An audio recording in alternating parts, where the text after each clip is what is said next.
Konnichiwa, what's up? Arigatou gozaimasu. Thank you for joining me on another product feedback video.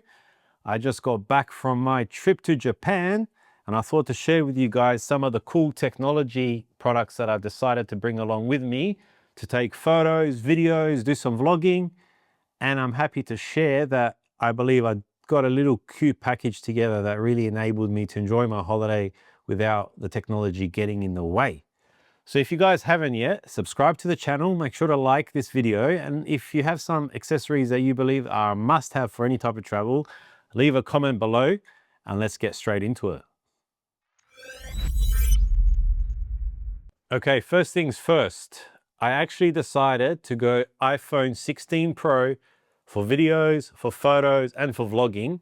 And this is how I kind of built out this accessory pack. So first off, this is the Incase DSLR camera bag. I've had this for about 10 years. Fantastic bag. I like that it's a little bit bigger than a just purely dedicated DSLR bag, because when you're traveling around, you might have to put some food in there, you might have to put some accessories in there, maybe you need to put an umbrella, and if you buy some shopping, you just throw it in there. It's very comfortable. It's a great bag. I've had it for about 10 years. Highly recommended it. They're not that expensive. But as I said, camera of choice, iPhone 16 Pro. And the way that I kitted this out is I purchased a newer case.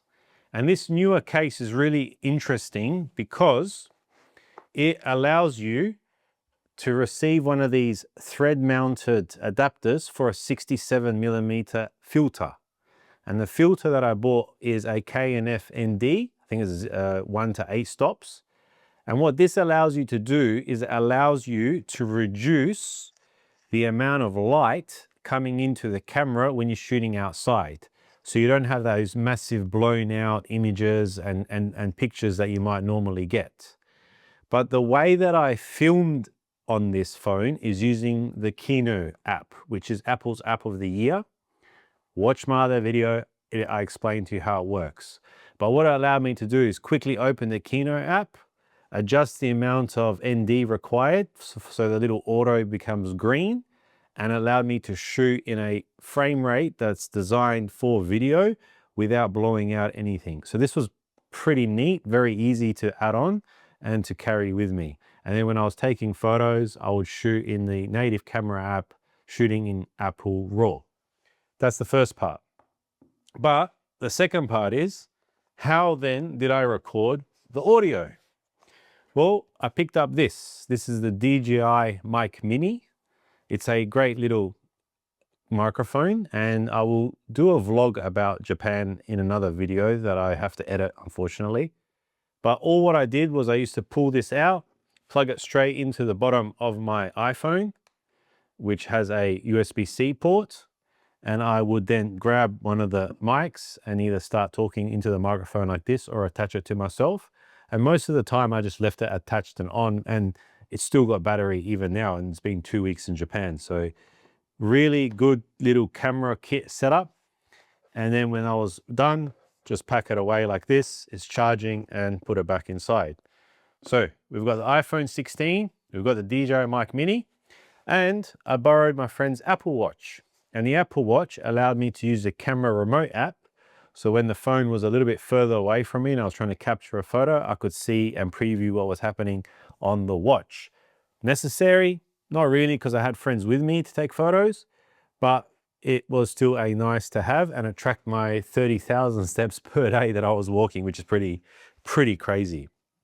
Now, next, I've got a little Incase bag here, which has a few accessories. Now in Japan, the unfortunate thing is that versus Australia, the voltage is different. It's 230 volt here, over there's 110. So pretty much any hair dryers or anything you might have doesn't work. But you still need a power adapter to convert for your iPhone's chargers. And if you're not sure if your charger is correct, you can have a look underneath and it will tell you the voltage on the actual device. So this is a 37 watt Belkin charger, and it says it's rated here from 100 to 240 volt, meaning that it will work in Australia and in Japan. However, some accessories don't, so you need to check that. So this is my little power brick of choice. It's got a normal USB-A and a USB-C. decided to bring the Apple Watch charger. I also decided to bring a USB-C to USB-C to charge the iPhone, as well as a USB-C to Lightning, because I also was using a pair of AirPods. Now, this is something that I think you guys might be very impressed with. This here is called the Airfly, and it's called the Airfly Pro specifically. What you can do is on aeroplanes, they have these headphone jacks that use these type of things. So on eBay, you can pick up these little Bose adapters that plug into the headphone jack of aeroplanes. You then plug this Airfly Pro device into it, and it creates a Bluetooth network. And that Bluetooth network allows you to connect to your AirPods or any headphones wirelessly, so you don't have to use those crappy airline earphones that they provide. Unfortunately, I forgot to bring it with me, so I ended up using the standard headphones on the plane. Unfortunate, I know. Little bag to carry it all.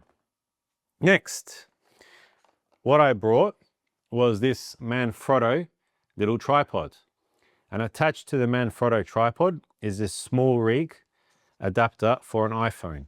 Now, personally, I wouldn't have minded to have a MagSafe version rather than this style. However, because of the weight of this, I found that being able to put the iPhone like this and vlog or record or hold it at a further distance from myself, it produced a better outcome than just a MagSafe, and I was more safe with kind of moving it around wherever I wanted. And the good thing was I could just fit the whole thing into my bag.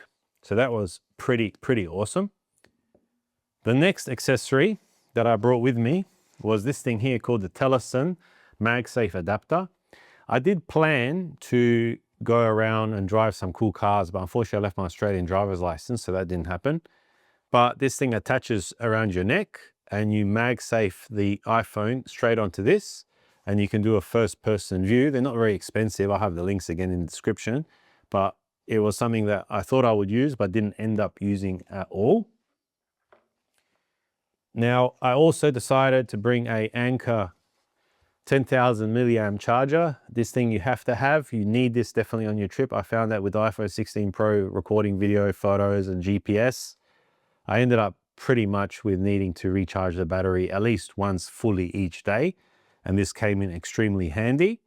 And I also brought a little USB-C to USB-C, but a very short cable from Ugreen that allowed me to just put the charger in the bag and connect my phone and have my phone safe while it was charging in the bag.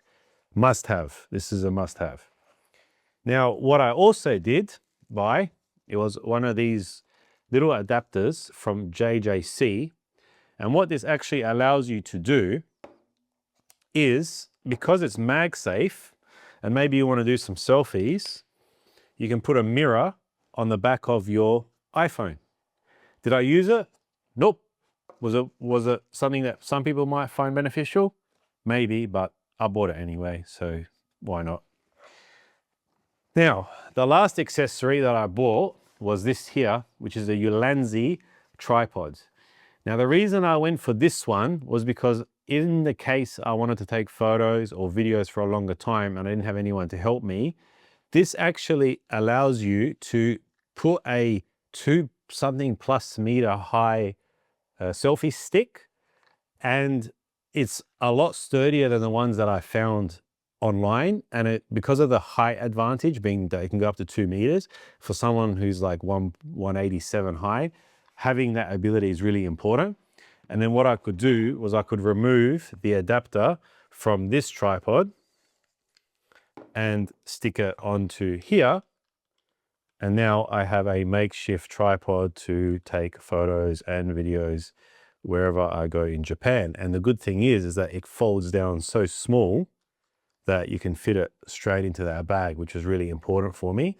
Really good tripod. I'm going to use this anyway just to take B-roll shots around the place because it's very strong and sturdy, and I don't have any problems with putting anything else onto it, like a light even if you wanted to. Very important, Apple AirTag. This Apple AirTag allowed me to find my luggage in Japan, because what they did was they just dumped the luggage everywhere and it's your responsibility to go find it. because it takes a long time to check in and get through customs. And I used the Find My so I could locate exactly to the meter where my bag was. Fantastic little accessory. And that's what I brought with me. Did I miss anything? Would I change anything? Kind of. I found that using the iPhone for videos and vlogging while you're trying to use GPS and other stuff, it's kind of annoying. What I found most vloggers and most people were using over in Japan was the DJI Osmo. Now the DJI Osmo is cool because you could just turn the camera on. The DJI Mic Mini would automatically pair and you could just start vlogging and recording without having to worry about setup. And sometimes when I recorded onto the iPhone using the DJI Mic Mini, what I noticed is that it didn't sometimes pair properly and it would just pick up the audio from the iPhone. And at times it was already too late for me to even be able to salvage that footage because I didn't realize until later that evening when I went to check what I recorded, because it does sound like on the iPhone it's recorded from the mic. Bit unfortunate. So would I use iPhone again? Depends. I think that given the choice, I would have most probably bought the DJI Osmo. However, the DJI Osmo doesn't have the telephoto capabilities that this has. And some of my most amazing shots, which I'll try to put up here now, were shot using the telephoto lens on the iPhone. So you have to weigh up how much you're going to be shooting photos and videos to see if this is a good setup. However, you can definitely get away with just using your iPhone, just with a little bit of care and understanding and patience when you're shooting. However, for creating YouTube videos like this, I think I might have been better off if I bought something like the DJI Osmo instead. So that's pretty much it. The accessories that I decided to bring with me, not a lot, as you can see. Did I miss having my big camera? Did I miss having all these other things? It takes away from your trip if you're focusing so much on photos and videos. Like even doing what I was doing took a lot of focus and effort. I think at the end of the day, you're going on holiday, you need to enjoy yourself, and the least amount of stuff that you need to carry, it's better. And the good thing with something like this, even if you have a little day bag that you might bring instead of this, it can tuck in pretty nicely all together without having some big camera bag that you're worrying about your, $5,000 worth of equipment. So if you guys found this video useful, please let me know what you will be buying in the comments below. If you haven't yet, subscribe to the channel. I look forward to sharing some more about my Japan trip. And if you've got any questions, leave them below. And I'll see you guys in another video. Arigatou gozaimasu.